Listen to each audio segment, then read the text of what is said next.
What up, Jobins? I got a special fucking guest today. Tommy Gunn, motherfucking Mafia, making his UFC debut appearance. Yes, sir. Tommy, let him know. Dana White Contender Series, September 3rd. I'm going to go out there and I'm going to smoke the so-called best prospect to ever come out of the United States. Okay. Woo! Dude, let's go, baby. Jobins. Me and Tommy been boys now for a few years. Tommy's one of the guys I was gaming with years before I moved out here. Me and Tommy yelled at each other on gaming with each other. We would get in fights. If we were next to each other, he probably would have killed me. Yeah, you lucky I didn't live in, where was it, St. Louis? Yep. Wow, I was a catch flight keyboard. down there real quick, my boy. I was a keyboard warrior against you back then. But no, that's just because that was how much fun we had. Yeah, no, you're definitely one of the funnest people to game with out of Suge's little community. Dude, so we always had a good time. Remember all those good times we had, Chuck? We would just be laughing. Yeah. There'd be times we'd be waiting for Sean to join the lobby, and we would just be talking. And some of the stuff that we'd be talking about is what's happening right now. Yeah, yep. We were talking about you moving out to AZ even before you even moved out. Talk about me doing my thing, coming up in the pro scene. So yeah, I mean, look at this shit. We live it. We was looking outside this bit. Now we in now this bit. Shout out Lil Wayne, baby. Dude. Oh, that felt good to hear. Mm-hmm. We've been grinding, bro, and it's been really cool watching you do your thing. Thanks, G.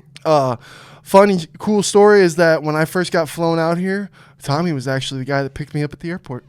It's that mafia shit. Right we were there, on missions. Let's go. And like I said back then, it just felt like our life was like Grand Theft Auto.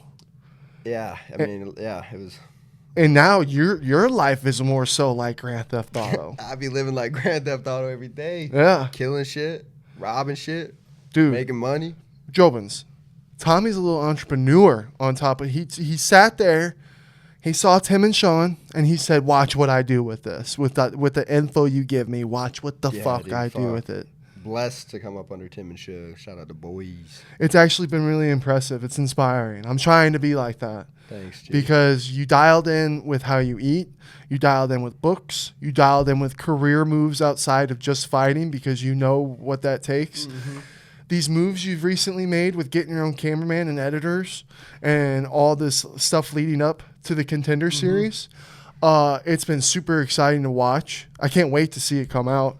Yeah, thanks, G. I mean, it's always been a part of the plan, to get the vlogs going, build the YouTube, get the brand out there, the logo, the name for people to, come and attach themselves to, whatnot. But I just didn't really start on it till probably the past like year and a half, 2 years, just because I understood the mission and what I was trying to accomplish out here, and I made sure I got the skills to be a UFC champion before I wanted to pop out on the scene, you know what I mean? So now I know I'm ready to beat any one of these motherfucking 145ers in the world, so it's time to fucking pop out a couple times now. Right. And weren't you dealing with people not wanting to fight you? I mean, yeah, that's always a problem, A lot of people, they want easy fights on the regional scene. So yeah, I definitely dealt with that a little bit. But once I kind of just fully committed to just like, hey, I'll do whatever to fight. I was taking fights last minute. I fought at 145, not this year, but the year before. So 2023, I fought in like April at 145, and then I turned around and fought like 4 weeks later at 170 because I got a fight offered to me. So I was just to the point where I was like, I'm gonna take any fight on the regional scene I can get because I just need to get my record up to 5-6-0 so I can pop out on Contender Series. So it's been the plan to get on the Contender Series. Yeah, can't complain. Damn, that's a straight up like definition of like not waiting for something and going to get it yourself type shit. Yeah, I mean, I felt like I was just so overdue to the point where I was like the past year and a half. I see what I'm doing in the gym. I know who I can beat. I know what I'm capable of. I know I can be a world champion. So I was just like, let's fucking run this shit. Like, line them up. Well, bro, think about it. So it's 2024. We were gaming in 2018. Yeah, no. Yeah, damn. Because you were one of the early ones right when Suge even got after Contender Series when I moved in with him. Because I moved into him with him pretty soon after his Contender Series fight.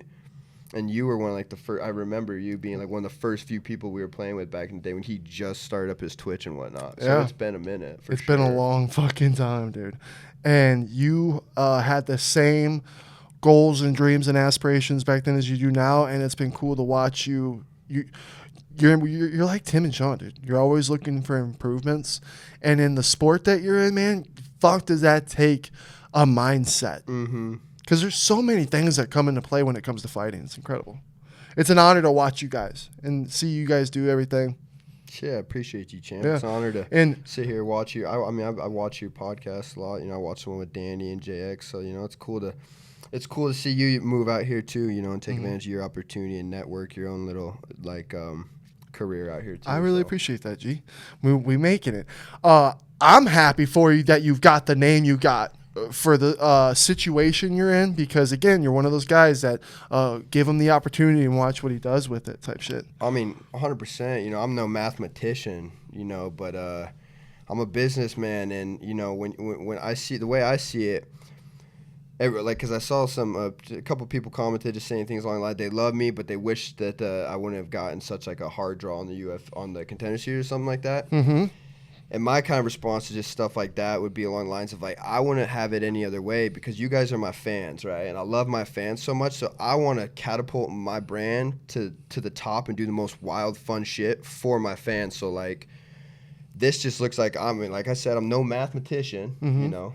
No mathematician, but I'm just running the numbers, looking at shit. I'm like, wait, you know, when I go out there smoke this kid in the first round, since he's so-called the best prospect in the world, you know what that's gonna do to my fan base and my brand? Motherfucker, we going to Mafia going motherfucking moon this year, bro. I've been saying that, and now we got it lined up. So now just hang on, strap in, boys. This is such it's such a gladiator moment right now, Tommy. Yeah. Because here's this guy in the middle of the circle, right? He's the dominant guy. He's the one no one can beat. And then what's exciting, what happens? When the new guy comes out and cuts that guy's head off, and then the crowd goes crazy. There's a new guy. Oh, God, that's exactly what it's going to be, bro. Yeah. Easy money. Yeah, it's exciting. It's hitting the ground running. It's show you what you got. And then you go, oh, I'm about to show you guys some shit, bro. Exactly. September 3rd, tune in, ESPN. I'm about to put this kid on a reel, my boy. And here's another thing that's so natural with you is, like, you don't even have to try hard with this. You're just being you, but you're good at talking shit and getting people's heads. And not only that, like, a lot of people can have that, talk shit, but just not be as good, not as well-rounded. That's why they kind of lean on that shit talking. You use that shit talking, and you're fucking gonna bring it. You're well rounded. You're gonna and you back it up. So when you have that back, it's like the Conor McGregor. When you're backing your shit talk up with the violence of the fighting which you have and the power you have, and you look like a little demon, you're very unique. You're big, and I don't say that in a mean way or anything, but you're straight up Damien. No, I look at you sometimes. I'm like, I take that as a compliment. I know you're as white as paper. I'm trying to be a demon out here in this world. Let's go. It's perfect. Your tattoos. I love your tattoos with it. Under that bright light of the UFC, my boy's gonna look white as hell with his black hair, and it's demon time. It's fucking demon time. I mean, the shit talking's kind of always, and just like the shit talking my vibe. It's just honestly because I have so much fun doing this stuff. I love entertaining the fans. I'm just being me, and that's how I've always been. You know, like even just wrestling. You know, I wrestled my whole life, and just even when I was just wrestling, you know, people like to watch me wrestle. Not because necessarily I wasn't the most technical wrestler, but you were probably gonna see a scrap break out in the fight, or you know, you're gonna see me out there talking to my opponent, pushing them like after like. You know, like I'm there to have fun, and it's fun for me, and so you know it's easy. So that's why I said, you know, I focused on staying in the gym, getting the skills to keep up with like my natural ability to, you know, to promote fights. And once I saw the skills come and it was all put together, I knew it was time to pop out. September 3rd, let's go. Let's go. And honestly, dude, what's really inspiring with you too is it's just crazy what like we all have such different lives, right? Mm-hmm. Like I hated school. I loved school and I hated school. I hated getting up early. I hated sitting down and listening to shit I didn't care about. I liked the stuff I did care about, right? But I didn't really have a sport that I was extremely good at to lean on ever, like you did. You had, and it's really cool, like when I hear it's like, damn, my boy Tommy was this amazing wrestler in high school. and then the principals didn't even want you in school. They didn't want you on the team. Like, what is that like? I mean, yeah, I've said it over and over again. You know, I never liked school since third grade. I was telling my teachers, you know, I'm going to go fight for, like, because I saw the UFC and stuff when I was younger. And I was like, that's what I'm going to do. So, you know, I never really took school all that serious. I didn't like it. You know, I just don't like how it's set up. Everybody's learning the same shit. You know what I mean? It doesn't really even make sense. It seems like a pretty big waste of time after a certain point to me. And that's kind of just how I always was, you know? So, like, I just did school because I had to do school, you know? If it was up to me, I would have dropped out after middle school and just started fighting full time, you know, but obviously I wasn't old enough. I didn't have the funds, you know. So, yeah, I pretty much just went to high school to wrestle, dude. I would never really go to school. I was always getting in trouble and whatnot, doing my own thing, partying. But during wrestling season, you know, I'd always lock it in. And I still wouldn't even go to school a lot of times in wrestling season. Like, the teachers would try to, like, get me kicked off the wrestling team for not going to school. And luckily, shout out Coach Comack. He was my head coach. He really looked out for me and you know, tried his best to get me through school because I know he wanted me to go wrestle in college and whatnot. So he definitely tried his best, and, you know, he'd tell the teachers, like, leave me alone, let me wrestle type of deal when wrestling season came along. So, I mean, yeah, like, I pretty much was only in school to wrestle. Bro, that's a movie right there when you become champ. Yeah, that's some, like, tearjerker movie shit right there. I mean, it's just how I saw, you know, they'd send me, like, to the counselor's office and shit, and they'd try to, like, say, you know, like, I got drug problems and all this stuff, and I was like, you know, I'm not addicted, I don't got no crazy drug problems, like, I just, like, feel like fucking hate high school. school's a waste of time, you know, so, like, you know, during rest season, I'd lock it in, I'd just really zone in, lock in, I'd live life, like, really correctly, I feel like, in a good way, and I'd get shit done, so, like, I kind of always knew, like, MMA and like, that whole aspect was, like, kind of my path in life to just really, like, do extraordinary things and, you know, not live a normal 9-to-5 whack-ass life, so. Damn. What was that teacher's name again? Oh, the head coach? Yeah, that said, no, I want this fucking kid. Yeah, Steve Comack, Coach Comack. He was That's even a goat, fucking bro. movie name. He was a goat. People would come, like, principals, because I wouldn't show up to school all day, and then I'd come in at 3 o'clock just for wrestling practice. The thing about me, I obviously ended up getting kicked out of high school for missing a lot of school after my senior year of wrestling.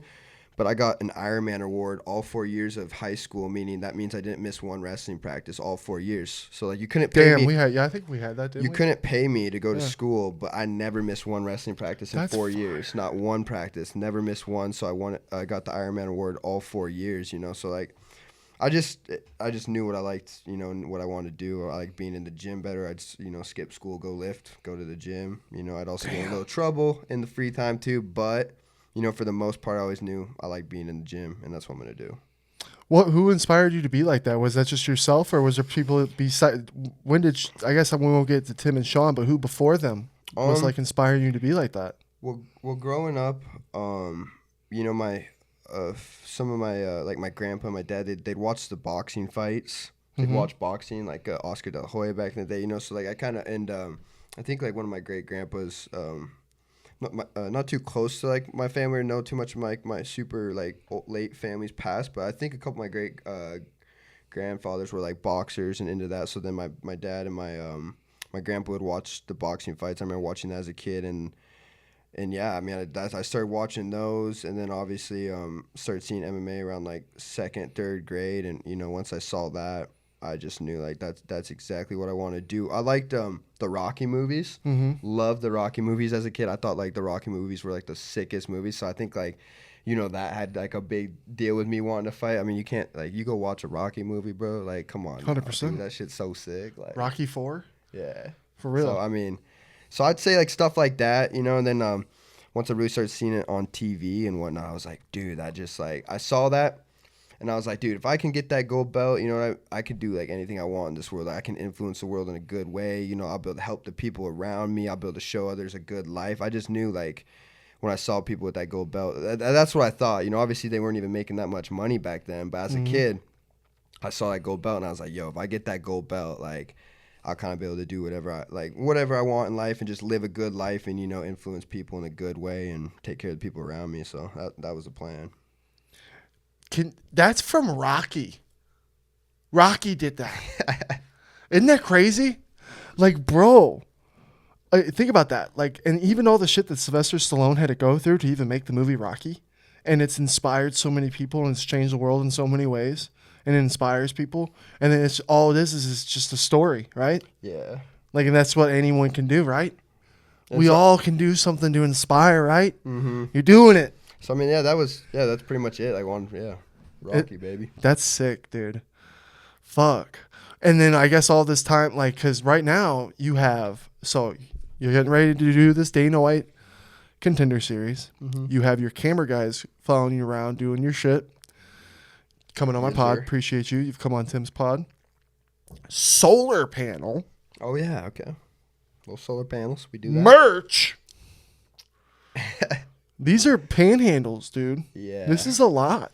You know, yeah, I mean, your skyscraper can only go as big as your foundation. You know, everybody just wants to pop out, build a skyscraper real quick. I said, hey, y'all have fun building little mid-ass, tall fucking skyscrapers. I'm going to sit here, slab up brick by brick this big-ass foundation, so by the time I do want to start building my skyscraper, it's going to go a lot taller than all these other motherfuckers. I'll tell you that for sure, because they didn't get their shit in check. I've been watching this game my whole life. Like I've been watching this game my whole life and studying it my whole life. Like I know what I gotta do to flip it on its head, and that's what I'm gonna do. September 3rd, takeover begins. So yes, sir. And these weren't all things that you just started doing right away. These were all things that you were learning and taking on, and they've added up to collect to what you've created. It's fucking impressive. Like, I mean, so obviously a lot of it is you know, it's been a plan and it's what I want to do. But, dude, I mean, there's so many blessings that have been along the way, too, to be in the position I'm in that I'm blessed with. You know what I mean? So, how did you get into the solar power business? It's just incredible. How I got into solar. So, like about 2.5 years ago, I had an ex-girlfriend that I was living with for, like, a lot of the time out here. And that helped with, like, obviously when you're living with somebody else, you know, everything, you split everything, it's cheaper. Mm-hmm. Me and that girl ended up splitting up, and I was just like, living off on your own, it's a little bit more expensive, especially out here in a place like Arizona. I was like, I need some money to really just focus on being in the gym. Like, how can I make a lot of money, you know, but still not take up all my time out of the gym, because the whole point of being out in Arizona is to be in the gym, right? Mm-hmm. And then I just found out about some guys that are selling solar, making quite a bit of money doing solar, and like these kids were like, this was like 2.5 years ago, and these kids were like 19 years old, 20 years old. These kids got houses, they got nice cars, they got six. I'm like, what the hell are you guys doing, right? Like, I got a good ass work ethic. Like, I'll do anything. So like, just kind of got connected with a group of people that were selling solar one summer. You're like Jonah Hill from Wolf of Wall Street. Yeah, I ended up getting. You said, you show me a receipt right now, I'll start working for you. Pretty much, that's exactly what I said. You know, so like, and I was a 1-0 pro at the time. And, you know, I was 1-0, and I was like, hey, like, I got the skills. I just need the free time to really just overcommit to this fighting stuff, you know. Because my plan's never just been to get there and, you know, kind of be a fighter. You know, I've always wanted to take the game over, you know, and I need to really focus all my time on the game if I want to do that. So I just saw the opportunity to make some money. I talked to these kids. I took advantage of it, and I just really, you know, everything I kind of ever do, I really just go all in on. And I saw the opportunity. I just went all in on it. I started selling myself, going door to door. You know, I hated every second of it. How long were you doing door to door for? You know, I moved up pretty quick from like actually having to do door to door myself to build a network, a team, just because I already had a pretty good following and influence from like MMA and whatnot. But I went door to door for about 6 months. You know, I'd go at like 8 hours a day out there just knocking doors, trying to get people to buy solar. You know, because you're able to switch people over to solar without them paying money out of pocket. So it actually makes sense. It saves people money. So like, you just got to find the right people to talk to. It's a lot of you know, just you got to be able to take no for an answer and move on to the next door with like a positive attitude, you know. And I got it down. I started making really good money doing that, you know. And then I just started kind of, long story short, I made a lot of money doing that myself. I ran into a guy that had this other solar company. I found out that I wasn't even getting paid my worth at the first solar company I was at. And I met this guy named Eddie Molina. Shout out Eddie Molina with Awake Energy. I'm still with him today. I got a big team under him. We're fucking killing it. I love Eddie. Eddie's my boy. I linked up with him, and he kind of just saw the opportunity in me, and I kind of saw the opportunity in him. He's like, he was just starting a solar company. He's like, yo, I'm looking for athletes to help push my brand and whatnot. He just wanted to get one athlete. And, you know, it was weird because, like, I just was going into solar to just get back into MMA full time, you know, and then, like, I met him, like, 6 months after doing it myself, and it just all was so magical. It worked out because he's like, yo, like, I don't even want you to sell solar. He's like, I just want you to be in the gym repping my brand and whatnot. So I did that, made this deal with him, you know, started repping his brand, was getting paid good to do that and train full. And that allowed me to train full time. He gave me the opportunity and the amount of funds I needed to train full time. He had me on a weekly salary, he still does to this day. The dude is a GOAT. And, you know, a lot of people would have got that opportunity. So I signed a weekly deal with him where I was getting paid to train. And a lot of people would have just slacked off right there. You know, I was still 1-0 pro. But I told Eddie, I was like, hey man, I'm gonna if I sign this deal with you, I'm gonna fight five times, 6 times as much as I can throughout the next year and a half. I'm gonna win them all, and I'm gonna get to UFC. I'm gonna take our brands to UFC. Like, we're gonna do this together. I'm gonna do it. And I told him that. And for some fucking reason, he believed me. And so we signed the deal. He believed me. I started training full time, really just overcommitting. I called up the promotion up in Montana. I said, hey, I got, like, I'm ready, like, line them up, you know. So we started headline shows in Montana again now that COVID was over and that the fights were going around again, because obviously the 2-3 year layoff from my debut was because there's no regional fights from COVID, right? Yeah.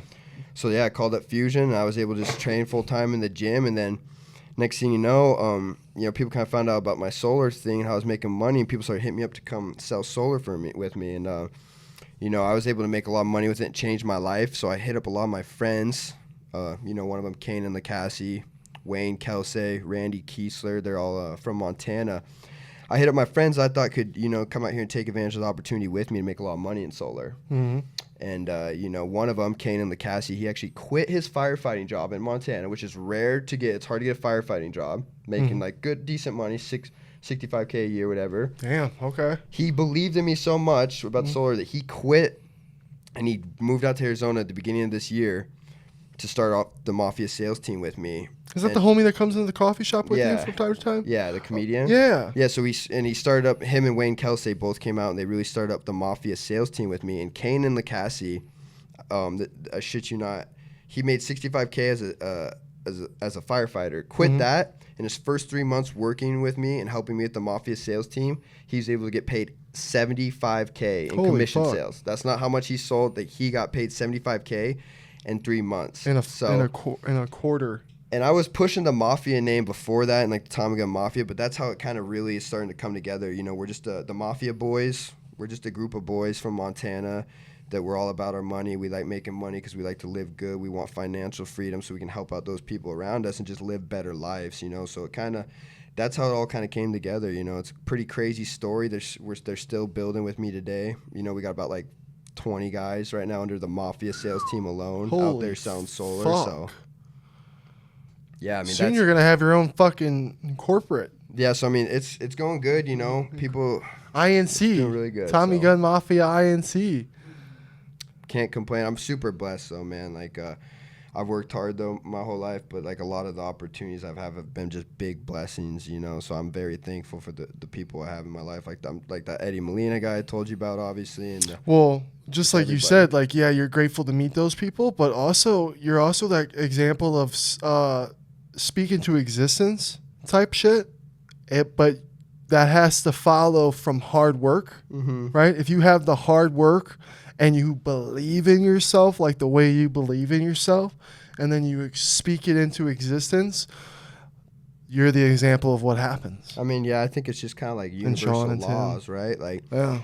You know, the only good thing, like only good things come from putting your effort into something every day and trying. You might not go down that same path, but if you try hard every day, live life like a good human being, and just put in your effort, life's going to open doors of opportunity for you that you've never imagined. Because like this was all part of the, I obviously wanted to do MMA, but the sales team shit was never part of the plan.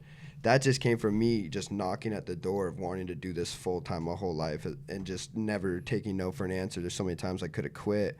And I just kept coming back because this is what I wanted to do. I'd rather die than not do what I'm doing. Like, it's either professional MMA fighter or, like, die. Like, that's literally how I feel. So I was never going to take no for an answer. And I feel like you just take that mindset, apply it to anything in life, and life's going to take care of the rest. You got to have faith in the universe, be a good person. You know, it's going to come back to you, and life's going to open up doors. Facts. You know what I'm learning a little too late in life, one part, is how you do speak of yourself. The way you speak of yourself, it like creates and affects. What do you mean? Like, so I've kind of always like, you know, I don't love myself type shit. Like I've always kind of told, like when we're having those conversations, I'll be like one to down on myself. And then I got people like Brendan who'll be like, oh, no, blah, blah, blah. So it's just like, if I didn't have such bad thoughts and damaging thoughts that I speak of and think of, you know? No, I feel like that's a big thing. You know, I feel like I used to be very self-negative, kind of more hard on myself, you know, and Yeah. the more I started to read and get into books, you know, you gotta learn how to just love yourself and take care of yourself before you can really just play your role in the universe. You know what I mean? If you can't love yourself, you can't love the universe and the people around you. So 100%. Yep.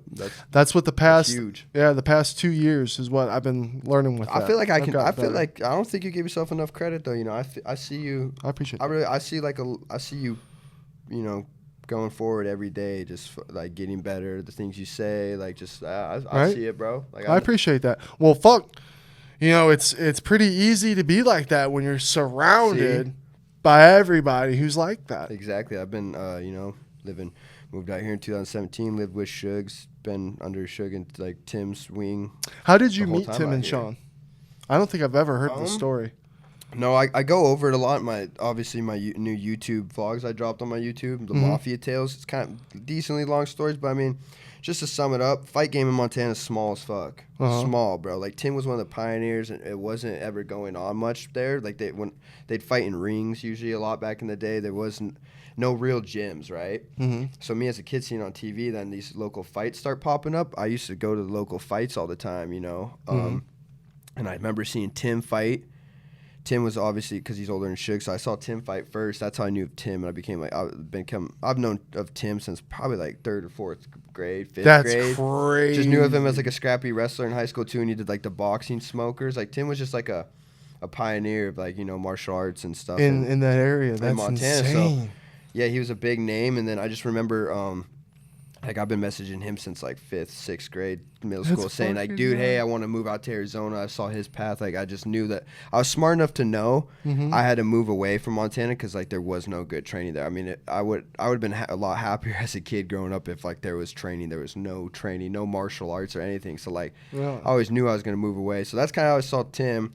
Tim moved away, obviously, and then all of a sudden I'd go to these local shows and I started seeing this kid named Suge Sean. And dude, Suge talks about in this fight. He was sick to watch even back in the day, you know, when he was just younger, like 17, 18 years old. Like his style was cool. He was doing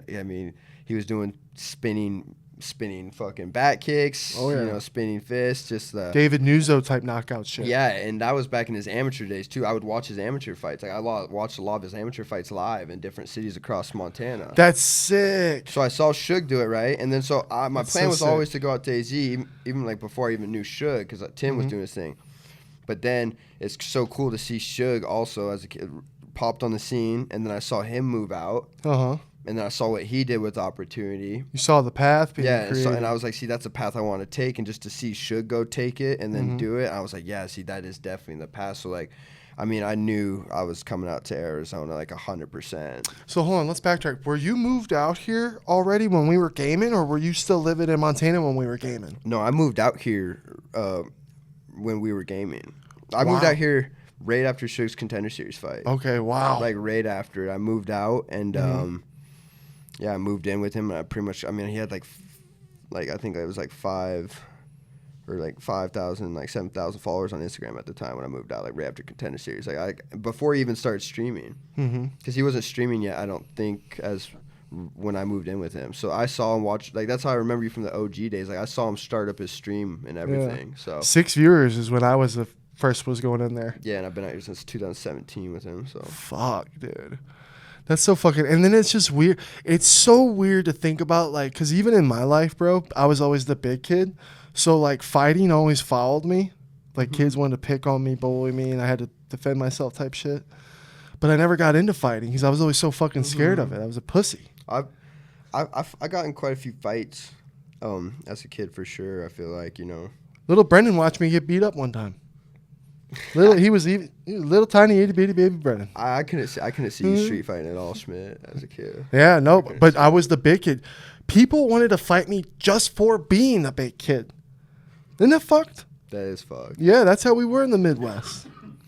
But and then also growing up, it's weird because, like, do you ever believe, like, I don't know how you are spiritually or anything like that, but like I have so many weird similarities with not only like my dad, but my grandpa on my mom's side. My grandpa, who I never met, he was best friends with Bob. Who was that announcer, Brendan? Bob from the Cardinals. Bob something. Anyway, he was a big announcer for the Cardinals baseball back in our hometown. Huge announcer. He was super famous. Bob something. But my grandpa was best friends with him.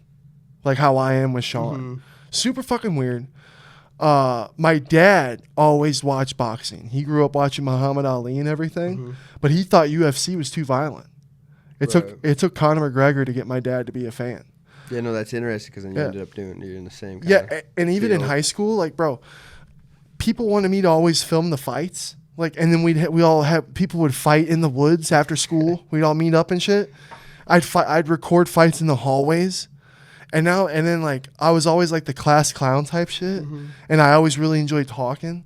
And I was like, man, this kind of lifestyle, it's just always kind of been there. You know? What's that about? I don't know. I mean, I think that's just different for everybody. For me, like, right, I feel like I live such a, first-person shooter, first-player Grand Theft Auto life. Like, I'm in my own world. It's like, I feel like I've done this a million times. I don't know what everybody else believes. But, the way everything the stars just keep aligning in my life. And, like, I feel, like, such a strong calling to what I've been doing for so long. And I finally feel at home. That it's just like I've always, I don't know, I feel like I've done this a million times. It's just my job to just keep putting in the work to make it happen, And, that's that vision you have. I mean. You are a very, you're laying there in bed at night. You're the kid laying there in bed at night just visualizing everything. And then every day you work for it. And you're still visualizing. 100%, dude. I remember literally laying in bed as a kid, like in like third grade, being pissed off because I wasn't old enough to be in the UFC yet. Like I just didn't. Like that's all I wanted to do. I was like, this is so dumb. I got to wait that long. Yeah. Like, I'm in third grade. Like what am I going to do till then? Damn. What the hell was wrong with you, younger Schmidt? Why didn't you have thoughts like that, man? I don't know. I was thinking about next plate of pizza rolls. I got to see my friends run around. My friends kind of all just doing the same thing. Everybody like, I want to be a football player when I grow up. Like, I want to be basketball. Like, these kids would just say that, and you could tell they didn't mean it. And I would tell people, I want to be a fighter. But, like, I could just tell, like, these kids, they didn't mean it. I'm like, no, like I literally just want to, like, I'm not kidding. I'm not just saying that to say that. Like, this is what I'm going to do. Like, now watch me go do it. Like exactly. Oh my God! Another thing you got into, if you want to talk about it, crypto. Oh yeah, dude, that was sick. In that crypto period, I forget about the journey I've had to just keep staying. Because I mean, I came out here in 2017. I've been in the gym full time since. I've never had a 9-to-5 job. I've always figured out side hustles and way to make money to keep me in the gym, whether they were legal or illegal in the past. Don't need to touch base on that, but. Interesting. Yes. I ended up during COVID when I couldn't fight, obviously. All the regional scenes were closed. That's when everybody started to really sell crypto. And I've always been I'm wearing a FaZe Clan jersey right now. I've always been a big FaZe 14 fan. years. Shout out FaZe. Yes, I think they were just celebrating 14 FaZe years. guns, baby. But no, I always been a big FaZe fan. I've watched that FaZe Banks a lot. And he was always ahead of that. He's a smart motherfucker when it comes to branding and trends. And he's always ahead of this shit. So I saw him during COVID when I was like looking for some money to stay in the gym. Saw him posting about crypto and NFTs and whatnot. And I ended up getting into that because of him. That's kind of where I made my first good amount of money, was doing that. So that kind of lasted me for a couple of years till I got into the solar thing. So like I've always had these little side hustles that were able to keep me in the gym. Because my whole thing was, I'm out here to be in the gym, bro. I'm not out here to have fun. I moved to Arizona from Montana to have fun. Yeah. None of that shit. Like most of my friends, I don't really make friends outside of business or the gym. Like I don't really need to do that. I'm on a fucking mission. Yeah, I can't let all these other people that just want to like lily dally through life, whatever you want to call it. Like I'm on a mission here, so I ain't got time to like just make random friends. So yeah, I love our GTA lifestyle. I wouldn't have it any other way. Me neither. Man. I think, and we grew up playing GTA. What was it? Maybe that's Isn't there a new GTA coming out? GTA 6 is supposed to be coming. I love when memes come out. It's like, damn, we're going to get World War 3 before Grand Theft Auto 6. But yeah, I think that comes out next year, I believe. Finally. Maybe if there's no delays. Might have to get back into it. I know. I haven't, dude. Just picking up a controller would be weird. I haven't played video games in so long. Do you game ever anymore? No, I don't actually. Right when I got into solar, I was just really ready to get to UFC, make my make my financial freedom to be able to get in the gym full time, I just went totally just. Because you were pretty good at overcommitted to the gaming game. too. Yeah, I mean, I like gaming. Gaming's fun for sure. Like you were up there. I was thinking about getting back in. I'll probably get back into it here soon. Start Discord and start streaming so I can interact with my fans more. But for the time being, you know, I haven't gamed for like 3 years. I just needed to just focus on other things. Yeah, like dude, Sean took how many years off, and then now he's back. Yeah. So I'll get back to it here soon. Get a Discord going and shit.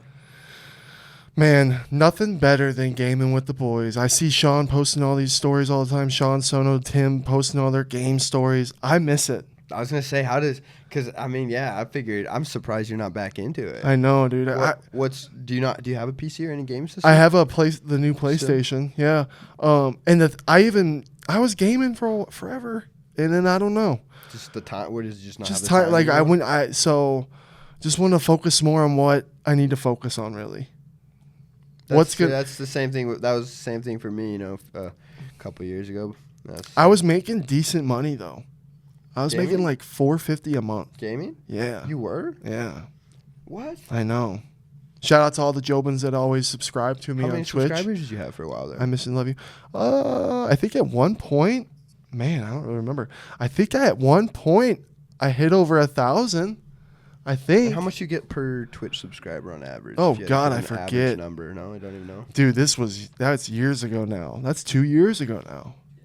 You got me thinking now. I know, numbers over here. Well, I know. No, seriously. Like, honestly, I'm like, because Sean quit gaming. Here's the thing. With Twitch, you got to be so consistent, and it's a very demanding platform with like your audience, and so not only do you have to be consistent, but if you aren't consistent at the end of the month, your numbers drop. So me and Brendan, I built up a good amount of number. Then me and Brendan moved out here. In that moving and getting all our internet and everything set up, boom.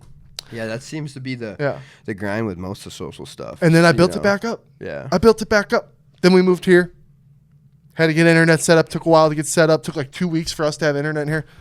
Down again. That seems to be the grind, though. You got to be consistent with this social stuff. Dude, I'm starting to get a taste of myself. I mean, we're pumping out vlogs now every Tuesday. I'm dropping vlogs all the way to the fight. I've dropped first 2, and you know what? I already have ideas of what I'm going to do after the fight with these vlogs too. So there's a good chance I probably start pumping out weekly vlogs for the most rest of my career almost. That'd be sick, bro. For now, that's definitely the plan, just to keep growing my brand and getting my name out there. You got to be consistent. For real. And I love it, to be honest. It makes work so much fun. Like everybody. Vlogging's fun. Yeah, I've been doing this shit in the shadows for free my whole fucking life. You know, to be able to now get paid, make some money from it, and show everybody what I'm doing. Like, fuck yeah, dude. I love this shit. It makes it so much fun making content with your boys every day, dude. Facts. Shout out Grappling Reels, Joel, my boy. Let's go. Shout out to everyone I've got to make content with, because yeah, it's probably the best thing ever. Including you, Brendan. Including you. You the most. But yeah, brother. So how many days are we now? What's today? Sunday the 4th?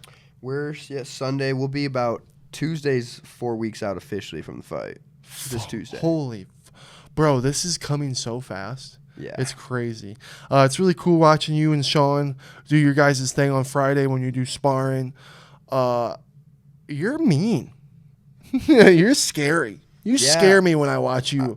I mean, I think it just goes down, like I said, how much fun I have in there. I know I could see it. It's fun, dude. It is. I'm like, I'm in a fucking video game. I'm like, bro, I'm about to fucking hit X, Y, B and hit this nutty finish. Watch this type shit. You know what I mean? Like, it's you fun. like to do that stuff that makes people look silly. Well, the fans, bro. These fans are like my family. Like the Mafia name and the Mafia brand and the what I'm doing. It's really, it's a family. It's different. Like these guys are my family. Like I love this shit. I love the Mafia. So like, bro, I'm just thinking it's my job to give my fans the best content at all times. So even when I'm in the gym training, if you guys ever seen, like I'm in my flow state having fun. I'm dancing. I'm talking shit. I'm having fun because that's how I fight and perform anyway. So like, it's not no act when I go out there under these lights and do this shit. It's like I do this shit every day, my boy. Yeah. I'm fucking out here partying every day in my own world, bro. Like mindset. Yeah. Because even like when you're suffering in moments, like you think different than like me. So like in a cold plunge, you're able to just make it fun and do a cold plunge, and then you get out and you're your silly self. Where like I'm in there and then I get out and I'm like, that's why it's huge though having Tim, bro, and because Tim is able to really keep me too like grounded. You know, he's so smart. He come in the things he says in between my sparring rounds. He knows exactly what to say to me. Tim's a great fucking coach. So like, oh yeah. You know, he makes it easy for me to be myself in there and have fun. But JOBINS, I can't tell you how blessed I am that I get to sit ringside and get to hear all that. It's like I'm not gonna be in the spear for Sean's fight, but I'm there every Friday. Mm-hmm. You know what I mean? With you too. Those are the cool moments to see, bro. You get to see us really getting. That's where like the hard work's put in. You get tested in there. You know, those rounds aren't easy. Like, dude, I told Tim, I'm like, because a part of me doesn't like it. I love it, right? Mm-hmm. But then a part of me doesn't like it just because it's like when you grow relationships with you guys, I love you guys, and I just never want to see you hurt. And when I see you guys take a punch that does nothing to you, you'll get punched, they'll do nothing to you. But here I am going, oh, don't hurt him. I mean, dude, I'm having so much fun. I know. I could care less about the consequences, bro. Like, I'm willing to die about this shit. I love this shit. You know what Tim says to me? It's good for him. It's good for him. And I'm like, okay. Yeah, it's gotta have a happy balance having good partners, though. So. Facts. Well, no, that's another thing that Tim's really good at is he's really fucking good at finding people that are right for you guys to spar with. Mm-hmm. It's crazy. When you're best friends with someone, sometimes you gotta take a step back and go, holy fuck, for a second. Because for me, I look at Tim as my friend, just my shit-talking buddy, that I laugh with. But really, it's like when it comes to knowledge of MMA and sports and all the things that goes into fighting and being a coach, fuck, is he a leader? Mm-hmm. I mean, yeah, dude. I mean, I've taken a lot of notes from Tim, even outside of fighting. The way he's created a community around himself of just like-minded individuals, like to just contribute to the same vision. Yep. The way he treats people, talks to people, helps people. Like Tim's probably been the biggest role model that I've ever had in my life to like actually someone that I can actually sit there, look up to, and not question them, not be like, hey, like, is he actually right? Is he doing things the wrong way? Is he being misleading? It's like, no, like you just know he's doing it the right way. So it's so nice to have like that one person to be able to look up to and never have to question anything about it. And I think that's why he creates dangerous fighters. The trust there that most coaches have a hard time building that trust because they just don't get it as good as him or something. I'm not a coach, so I don't really know the answer to that. But Tim's just able to really create that trust with his fighters. And he's like a therapist. I'll do anything Tim tells me to go dust anybody, bro, you're getting dusted. Oh, I know. It's just like I'm a human weapon, and Tim's fucking running the gun, my boy. Like, seriously, if I gotta kill somebody, it's like, fuck, now I'm digging a hole in the middle of the desert. That's what I'm saying, bro. I hear all these guys chirping about my coach. Guns about to pop up on the scene, bro. I dare somebody to say something about my coach in front of me when I'm out on the scene, bro. It's on sight, bro. Talk about Big Red like that, bro. That's my G. Yeah. 4 weeks, brother, to the Dana White Contender Series. I'm butchering this for you. I'm sorry. How does it feel? How does it feel, man? It feels right. I feel at home. I don't feel like any crazy super like excitement, because it's just my goals are so much bigger than this, dude. This is just like the beginning of me getting to finally introduce myself to the world. Right. I need a fucking like 4 gold belts, $500 million in the bank. Yep. I need my friends to be around me, not stressing about nothing. Like I'm doing this for me and everybody around me. So, I've still got a long ways to go. So I'm feeling fucking just humble, hungry, and ready to put some motherfuckers on some highlight reels. Yes, sir. What's the name of your opponent? What the fuck's that kid's name? Dude, I don't know. I don't know. But what are they saying he is? Why is he so... what's the hype about? In all reality, his name's... I think it's Austin Bashi is his name. I think you pronounce it like that. There's a good amount of hype behind him. I think it's his record. Mm-hmm. Obviously, he's 12-0 as a pro. Uh-huh. So 12-0 looks very good on Tapology, right? Looks clean, But the thing about me, I don't really give a fuck. Like that's a paper record. I don't really give a fuck about paper unless it's green. Yeah. Type shit. 100%. So, his little 12-0, that shit's just got to go. That's the way I see it. Right off. Yeah, you know, I'm sure he's got some confidence from being 12-0, Mm-hmm. but I mean, go look at all 12 dudes he fought. Like, I'll dust all them dudes in one night. You know what I mean? So, like, I know he's gonna be tough, but he ain't seen anything like me. Is he a grappler or a striker? He's a grappler. He's like a 4'9" grappler. Thinks he's gonna come out here and try to take down a 6'6" fucking grappler. I'm 6'6", he's 4'9". He's gonna take me down and lay on me, Schmidt. That's what you do. So I know. Schmidt, I know. That's what they're saying. I don't know what they're thinking. I mean, I don't know what they're thinking. I That's want- getting I them to want say it what- like that. I want what they're having. Is what he's I gonna gotta be. say. I love this one. This is the new line. He's gonna be in a car smoking a cigarette before the fights, real quick. Because it's something that's what happened. Another thing you're good at though, dude, is your weight management. Like you're a bit like I look at you, like this. I go, what the fuck? So yeah, I can't wait to see the stare down between you and this dude. You break guys there. Yeah, I do. I love it. You know, if you go look at, you know, shout out my Insta. You go look at my Insta. You'll see my face offs and the way I get up and eye people down. You know, and you know, I'm there. I'm there putting on a show for the fans, but I'm just being myself. You know, it's war. You know, these guys want to come up and play this little like good luck shit, like rub shoulders before the fight. Good luck. Like, don't come close to me, bro. You're trying to take some shit from me. Like, this is my business. This is how I feed me and the people around me. Like, don't come up here acting all cool. It's war, bro. Like, I'll fucking kill you type shit. Like, that's just how it is. And bro, it's so surreal that you're gonna be on the Contender series like Sean. Yeah, that is a cool thing too. People, right? That's a cool thing. That's where it's so many things are going full circle in my life lately, and you know, to go out here and to be moving in with Sugar Ray after his Contender series, and then it's just like years later, I'm fighting on the Contender series. It's cool. That's sure. really fucking inspirational, but brother. We still got a long way to go. Oh yeah, no. Yeah, I know, but I'm one to bask in things too because you've done a lot of hard work to get even just here. Yeah, it's been a blessing, bro. I've been able to really just kind of learn how to enjoy the process and love the process. So every day I'm living life, bro. I love this shit now. Like, I am just so happy and living my dream, and just like no one can take that from me. So like, I don't got no worries in the world, bro. I get to go out there, have fun, put motherfuckers on highlight reels. Like, it's awesome. So that's fucking sick, bro. Well, I really appreciate I'm not going to keep you too long. I know you're a busy man. I really appreciate you coming on this fucking pod and talking to me, my man. Hey, I appreciate you, my boy. You're killing it in the pod game, Schmidt. I be seeing all your pods lately. You're fucking active. You out here on the scenes. I'm trying. I appreciate you active with it right now. You motherfuckers are inspiring me, G. I got to be out here grinding like you boys. Bro, you can do this. I see this shit going really far, bro. You keep doing this up. You fucking have so much passion for MMA in general. So I mean, even just having like this interview with you, you know, shit's just smooth, fluent, comes natural because you just have so much fucking love for the sport. I feel like, you know, a lot of people, you can't fake that, you know. You can't fake that. A lot of people want to be in the sport because they just want views or they just want to be around whoever. You know, you truly love it and are passionate about it, bro, and that's something that a lot of people really can't get in their craft. That's something you just can't make up. You just have to have that and be passionate, and you got that. So I mean, you keep knocking at that door. Life's gonna open it up eventually. You know what I mean? It might not be the exact door you're thinking of, but it's gonna be when I want it to be.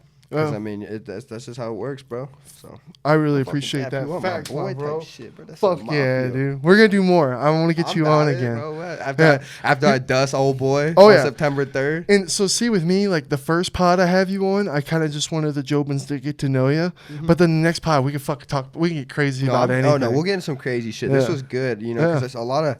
I don't do a lot of interviews. Mm-hmm. I haven't really, obviously. I mean, I've kind of fucking. My career's been in the shadows for. And you're dialed. Yeah, so I mean, I just really don't do a lot of interviews too much. So, you know, a lot of people don't truly know my story, even how I got into MMA or how long I've used. Some people think I just got out to train with Tim, like recently. Like, I looked at some of my, like some of the people like messaging me back and they're like, damn, I didn't realize you've been out there since 2017 with these guys doing this. And I'm like, yeah, like. What do they say? I forget who said it in a rap, but he's like, the people who make it, you don't see that first 10 years of the grinding that they put on. That's facts. And that's just you, baby. Yes, sir.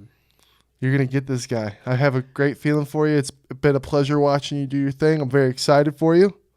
Even though I won't be there physically, me and all the boys were there with you behind. Like I always tell Sean, like the Lord of the Rings army on horses were behind you. No, Tommy Gun Mafia gonna be in that cage with me that night, and that boy's gonna feel that. I swear there. to God, the aura and the energy and the power you guys give me because of how much love and support you guys fucking.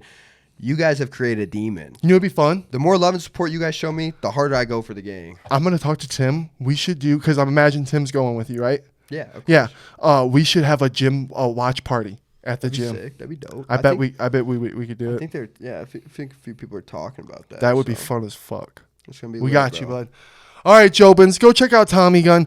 Go fucking. You got links to merch, right? For your fight. Yeah, right now I got some merch. Me and JX actually on productsoto.com. We just dropped some fresh merch. I actually have a Dana White Contender Series limited edition shirt on there, and I also redropped an OG Black Mafia shirt that's never gonna be dropped again. It's like the last shirt I walked out into. The pink for my one? No, it's a black one with the Mafia. But I walked out in that for my last pro fight, and that's the last time I get to wear a shirt before I walk out. That's not UFC, so that's a very iconic shirt. That's a good But one. honestly, the biggest thing I'm working on right now, fuck with the boys' YouTube, Tommy Gun Mafia on YouTube. I'm gonna put all the At links Tommy in. Gun Mafia. You know, I'll be dropping vlogs every Tuesday, showing you guys inside scoops of my life. Lots of good content, high level editing. So And yeah, that's the Fuck with thing. it. Like, it's so fun watching your content, your little intro, and that little. What's the characters? It's like a little Guns. demon. Guns. that's guns. Guns, baby. dude. That is And guns. Your little fucking character guy. I love him. Was that your idea? Yeah. Actually, his name's Brandon Adams. Uh-huh. So I've always wanted to create a good brand and whatever, and like brand guns into something. Mm-hmm. And this kid, Brandon Adams, randomly just sent me this picture of this little demon character. He's like, bro, I drew this up thinking about watching your fights and stuff. He's like, this is what I get from you. And I saw that, and I was like, bro, that's like what I've had in my head that I haven't been like picture and put onto paper because I can't draw that good. And he did that, and then we ran with it, and now he's 3D animating the thing. We're gonna come out with plushies. I'm gonna have a guns mascot. You're gonna have a plushie? Like, dude, That's I'm about to flip the fire. game on its head, my boy.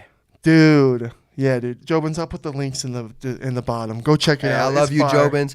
Shout out to Schmitty. Shout out to appreciate Schmitty's you. podcast. Shout out to Timbo and Shug. Shout out to the whole Jobin gang. I know you guys are riding with me in September 3rd. I'm going to do this for you guys and for the Mafia. Let's go. Let's go. That was